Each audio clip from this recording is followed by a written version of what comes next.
So, as society continues to grow and technology gets more advanced, teaching with technology like AI and ChatGPT needs to start being looked at in a brighter light and integrated into classrooms instead of feared.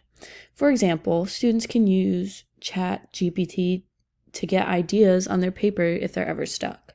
I didn't say full paper, I just said ideas. So, say I was writing a paper on how ChatGPT can be used in classrooms, for example.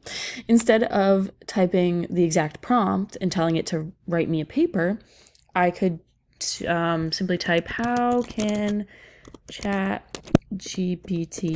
be used?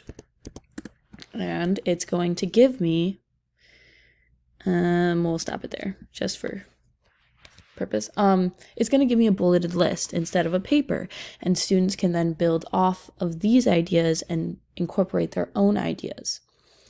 Not to mention, it is a great tool for teachers themselves, that AI can help provide better feedback on students' papers and even create lesson plans for teachers that are in a pinch.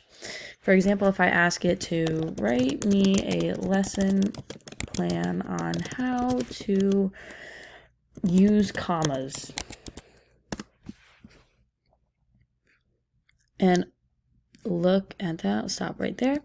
This is great, especially for, say, a substitute teacher who didn't have a great lesson plan given to them. It gives you the materials, objectives, the grade level. If I wanted to get more specific and be like, for elementary school kids, then I'm sure it would regenerate it. But it is a great tool to be used for teachers and not only students. Now, of course, there are the disadvantages of AI and ChatGPT, like having them write a whole paper.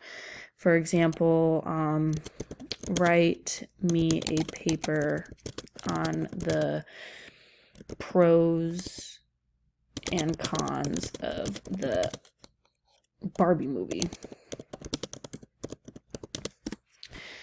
It's going to write me a paper. Obviously, this is not great and shouldn't be used like this, but it can happen.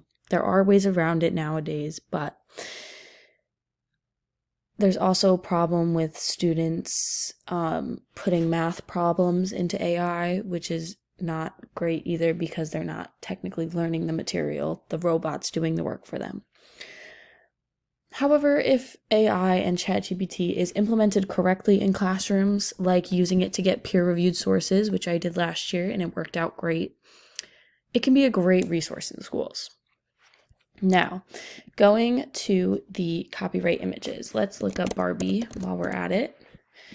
I'm going to use Google for this, so I have to go to Images, Tools, Usage Rights, Creative Commons License, and let's do this Barbie, I guess. I'm going to go to License Details, and then this is the name of the license, and then this license means I'm free to share it, so I can put it on a slideshow. However, I'm not allowed to make money off of it, as it says right here, and I can't remix it, like put stuff on it, but otherwise I am restriction free. Oh, also you have to give credit. I forgot that. Right there. Okay. Let's find a different license. Let's do the next one, I guess. License details. This is the name of the license again. And this is public domain, which means I can basically do whatever I want with this one. I can put it on a t-shirt, although I don't know if that's great to be put on a t-shirt. I can remix it. I can make money off of it if I wanted. I don't have to cite the source. But yeah, those are the licensing details.